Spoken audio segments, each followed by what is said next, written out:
गोरे काले का सवाल। कलम दवात कुमकुम चड्ढा जी क्या लिखते हैं? गोरे काले का सवाल। हाँ,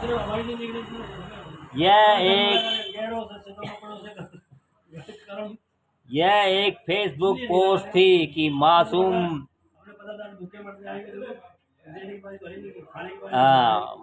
भी हो सकती है और नहीं भी, जिसने एक व्यापक बहस को जन्म दे दिया है। वो ये तो गए भी। यह एक फेसबुक पोस्ट थी, मासूम भी हो सकती है और नहीं भी, जिसने एक व्यापक बहस को जन्म दे दिया।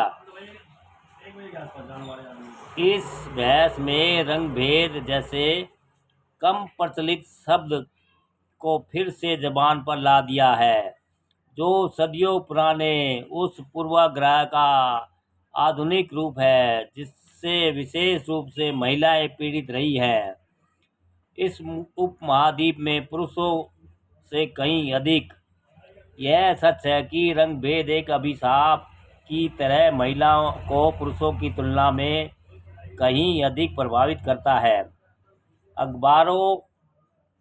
अखबारों के वैवाहिक विज्ञापन इसे जोर जोर से रेखांकित करते हैं, जब वधू चाहिए वाले कॉलम में स्पष्ट रूप से गोरी और सुंदर लड़की की मांग की जाती है।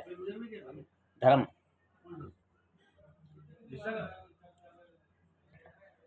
गोरे काले लड़के की मांग की जाती है, मानो त्वचा का रंग ही उसकी सबसे बड़ी और एकमात्र योग्यता हो। मानो विवाह योग्य लड़की के पास रूप और कई बार दहेज के अतिरिक्त कुछ भी मूल्यवान नहीं होता। दहेज का उल्लेख भले ही न किया गया हो, लेकिन उसकी अपेक्षा अवश्य की जाती है। हाँ, जिन्हें याद हो लगभग 5 वर्ष पहले ₹10 received on फोन पे। हाँ, तू जल्दी बोल जल्दी बोल। लीची पीची नहीं है, जो होगी वो मिलेगी।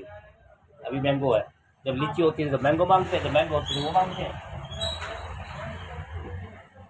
यहाँ तो सट सट सट सट ऐसे बच जाती है। अब ये भी खत्म है। अभी लास्ट थी, लास्ट है अभी। एक अपनी पकड़ो, एक पकड़ो ना। एक किसकी है? ये पकड़ जो है।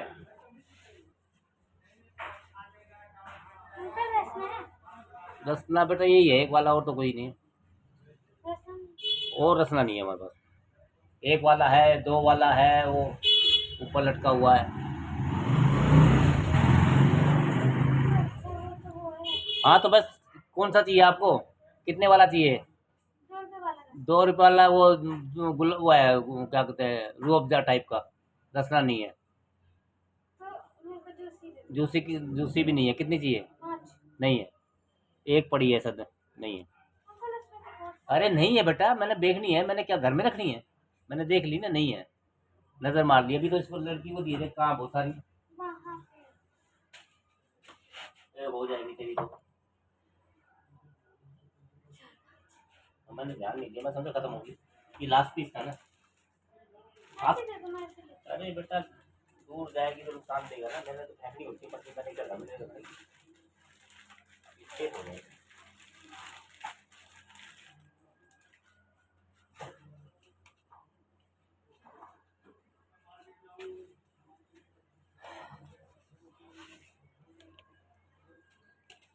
ये समा के लिए खेद, हमारा काम ही ऐसा, बीच बीच में बच्चे आ जाते हैं।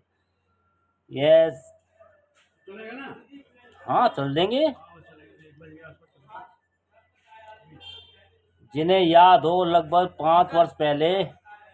हाँ है, प्लेन वाली कितनी? एक ही बच्ची है तो है भाई। ले,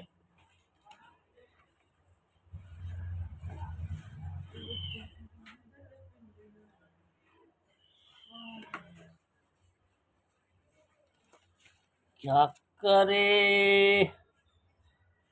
जिन्हें याद हो, लगभग 5 वर्ष पहले एक बहुराष्ट्रीय कंपनी को अपने लोकप्रिय उत्पाद फेयर एंड लवली का नाम बदलना पड़ा था। यह बदलाव एक जन आंदोलन और अदालत के आदेश के बाद आया। करीब 18,000 लोगों ने एक याचिका पर हस्ताक्षर किए थे जिसमें कहा गया था कि यह क्रीम नस्लीय भेदभाव को बढ़ावा देती है और यह संदेश देती है कि हमारे रंग में कोई कमी है कि सुंदर और स्वीकार्य महसूस करने के लिए हमें गोरा होना ज़रूरी है। इसके बाद कंपनी ने फेयर शब्द को हटाकर इस क्रीम का नाम बदल दिया। किसी ने इसे एक जीत माना तो किसी ने इसे केवल दिखावटी बदलाव कहकर खारिज कर दिया। 5 रुपए का है।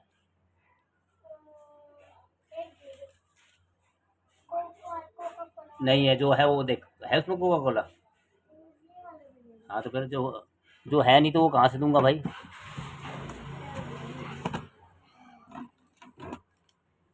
और क्या चाहिए आपको,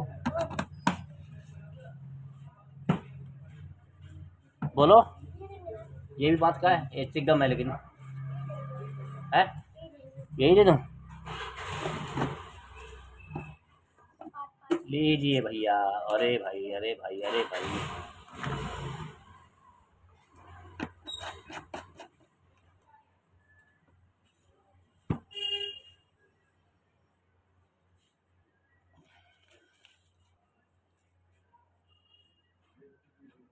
कुछ वर्ष पहले सिनेमा जगत की चर्चित अभिनेत्री और सामाजिक कार्यकर्ता नंदिता दास ने भी यूनेस्को के साथ मिलकर रंग भेद के खिलाफ एक मुहिम शुरू की थी। इस अभियान का नाम था डार्क इज ब्यूटीफुल, एक पहल जिसने भारत में गहराई तक जड़ें जमाई रंग भेद के पूर्वाग्रह को संबोधित किया। फिल्मों में अपने अनुभव साझा करते हुए उन्होंने कहा था, जब किसी ग्रामीण महिला का किरदार होता है या दलित महिला का या किसी झुग्गी में रहने वाली का, तब मेरे त्वचा के रंग से किसी को दिक्कत नहीं होती।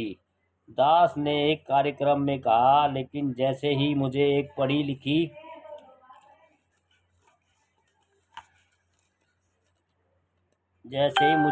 लिखी उच्च मध्यम वर्गीय महिला का किरदार निभाना होता है तो अक्सर कोई आकर कहता है, हमें पता है कि आप अपनी त्वचा को गोरा नहीं करना चाहती, लेकिन यह किरदार एक उच्च मध्यम वर्गीय पढ़ी लिखी महिला का है। उन्होंने आगे कहा कि मुझे याद है कि लगभग हर लेख की शुरुआत मुझ पर डार्क एंड डस्की नंदिता दास से होती थी, जैसे यह जरूरी हो कि पहले यह स्पष्ट कर दिया जाए कि वह सांवली है, फिर यही स्वीकार किया जाए कि वह एक अभिनेत्री भी है। यही लेकिन और फिर भी जिससे महिलाएं लगातार संघर्ष कर रही है। इसी कड़ी की एक हालिया घटना केरल के मुख्य सचिव शारदा मुरलीधरन से जुड़ी, जिनके त्वचा का रंग पर टिप्पणी की गई। शारदा मुरलीधरन, जो एक उल्लेखनीय प्रशासनिक अधिकारी रही हैं, जीवन भर रंग भेद का सामना करती रही। उनके लिए योग्यता को हमेशा रंग के बाद आंका गया। पहले उन्हें सांवली देखा गया, फिर योग्य और सक्षम। जैसे वह सांवली है लेकिन पढ़ी लिखी है, वह सांवली है फिर भी सफल है, और यह सिलसिला चलता ही रहा। अब लौटते हैं वर्तमान में, जब एक फेसबुक पोस्ट ने उनकी तुलना उनके पति के कार्यकाल से कर दी। जैसा कि शारदा ने खुद लिखा, यह यह है कि अप्रत्याशित तुलना थी, जिसमें कहा गया मेरे मुख्य सचिव के कार्यालय को काला बताया गया, ठीक वैसे ही जैसे मेरे पति का कार्यकाल सफेद था। गौरतलब है कि शारदा मुरलीधरन ने अपने पति वी वेणु से केरल की मुख्य सचिव की जिम्मेदारी संभाली थी। यह देश में पहली बार था जब किसी महिला ने अपने पति के बाद मुख्य सचिव का पद ग्रहण किया। इसके इतर शारदा मुरलीधरन का कैरियर ग्राफ स्वयं में अत्यंत प्रेरणादायक है। वह जिन पदों पर कार्य कर चुकी है, उन्हें पाने के लिए न जाने कितने लोग अपना सब कुछ न्यौछावर करने को तैयार हो। उन्होंने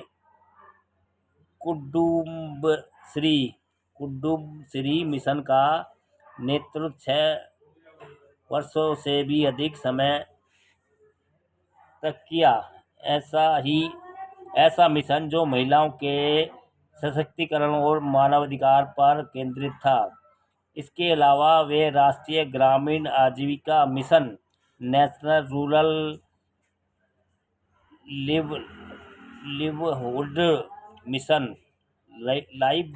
लिवहुड मिशन में मुख्य परिचालन अधिकारी COO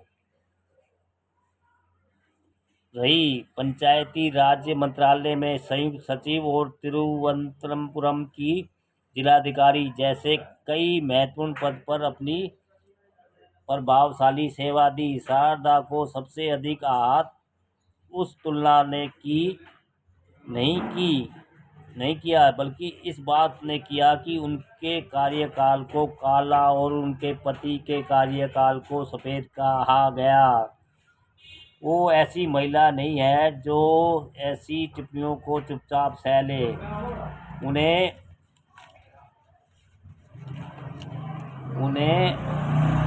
दो टूक कहा कि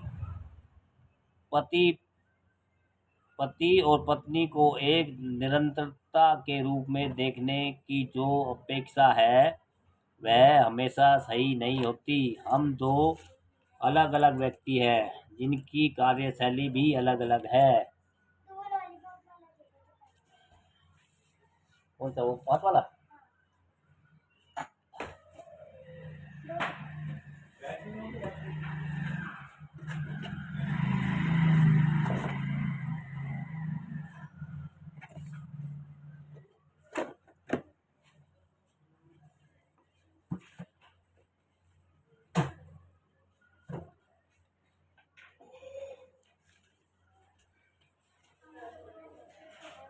एक वरिष्ठ IAS अधिकारी के रूप में शारदा जिस मुकाम तक पहुंची है, वहां रंगभेद की बात करना कुछ असंगत सा लगता है। लेकिन शारदा का कहना है कि रंग और लिंग के मुद्दे सेवा में आने से समाप्त नहीं हो जाते, ये आपके साथ बने रहते हैं। मैं स्त्री होना छोड़ नहीं सकती और न ही सांवली होना। इन दोनों वजह से मुझे बार बार अपनी काबिलियत सिद्ध करनी पड़ी है। सेवा में आने के बाद एक हद तक संरक्षण जरूर मिलता है, लेकिन इसका मतलब यह नहीं कि व्यंग्यात्मक टिप्पणियां या चुनौतियां समाप्त हो जाती हैं। वे अब भी सामने आती हैं। 4 साल की उम्र में ही उन्होंने अपनी माँ से एक मासूम सा सवाल पूछा था, क्या आप मुझे दोबारा अपने पेट में रखकर गोरी और सुंदर बनाकर जन्म देंगी? उन्होंने अपनी मौसी से यह भी पूछा था कि वह कौन सा साबुन इस्तेमाल करती है जो इन्हें इतना गोरा बना देता है। बचपन से ही वह इस विचार से जूझती रही कि वह पर्याप्त नहीं है, सिर्फ इसलिए कि उनका रंग सांवला था। यह फेसबुक पोस्ट भले ही पुराने जख्मों को कुरेदने वाली हो, लेकिन इसके साथ ही इसने उन्हें अपने रंग को पूरी तरह स्वीकारने की ताकत भी दी। मैं जैसी हूँ वैसी ही सुंदर हूँ। उन्होंने गर्व से कहा कि ब्लैक इज ब्यूटीफुल। परंतु यह सिर्फ शारदा या नंदिता की कहानी नहीं है, यह हर उस लड़की की कहानी है जो सांवली पैदा हुई है। हर उस महिला की पीड़ा है जो रात के सन्नाटे में रोती है, इस कामना के साथ कि काश उसका रंग थोड़ा और गोरा होता, कि काश वह अपनी त्वचा के रंग के लिए सफाई देना या शर्मिंदा होना बंद कर पाती। यह उन तमाम महिलाओं की पुकार है जो चाहती है कि दुनिया समझे सांवला भी सुंदर हो सकता है। जैसी स्थिति रंगभेद एक जेंडर न्यूट्रल यानी लैंगिक रूप से तटस्थ समस्या है, यदि सच कहा जाए तो यह महिला को पुरुष की तुलना में कहीं अधिक प्रभावित करता है। एक सांवले रंग का पुरुष समाज को स्वीकार्य है, लेकिन वही रंग जब किसी महिला के हिस्से आता है तो वह अस्वीकार्य हो जाती है। लिंग भेद से इतर रंग भेद पेशेवर दुनिया में भी अपनी पकड़ बनाए हुए हैं। कई पेशों में यह अत्यंत महत्वपूर्ण हो जाता है, क्योंकि वहाँ सकारात्मक व्यक्तित्व का सीधा संबंध व्यक्ति के रंग रूप से जोड़ दिया जाता है। बहुत से पेशों में त्वचा का रंग निर्णायकारी भूमिका निभाता है, विशेष रूप से उन भूमिकाओं में जहां दिखना जरूरी माना जाता है। फ्रंट डेस्क स्टाफ इसका एक उदाहरण है। सच्चाई तो यह है कि हम चाहे जितना प्रगतिशील और उदार होने का दिखावा कर ले, लेकिन वास्तविकता यह है कि बदलाव बहुत सीमित है। सतही स्तर पर हम रंग भेद का विरोध करते हैं, लेकिन जरा गहराई में झांके तो रंग को लेकर पक्षपात अब भी हमारी सामूहिक सोच में गहराई से समाया हुआ है। यह मानो हमारी मानसिकता में रचा बसा है। इसलिए नंदिता दास द्वारा चलाया गया अभियान हो या शारदा मुरलीधरन की सार्वजनिक प्रतिक्रियाएं, पहले निश्चित रूप से सार्थक है, लेकिन वे समाज में गहराई से जुड़े इस पूर्वाग्रह को समूल समाप्त करने के लिए पर्याप्त नहीं है। एक ऐसा समाज जहां आज भी जाति और रंग की असल पहचान बनाते हैं, वहाँ यह संघर्ष जारी रहना लाजमी है। दोस्तों, काले गोरे का सवाल, कलम दवात कुमकुम चड्डा जी। हाँ।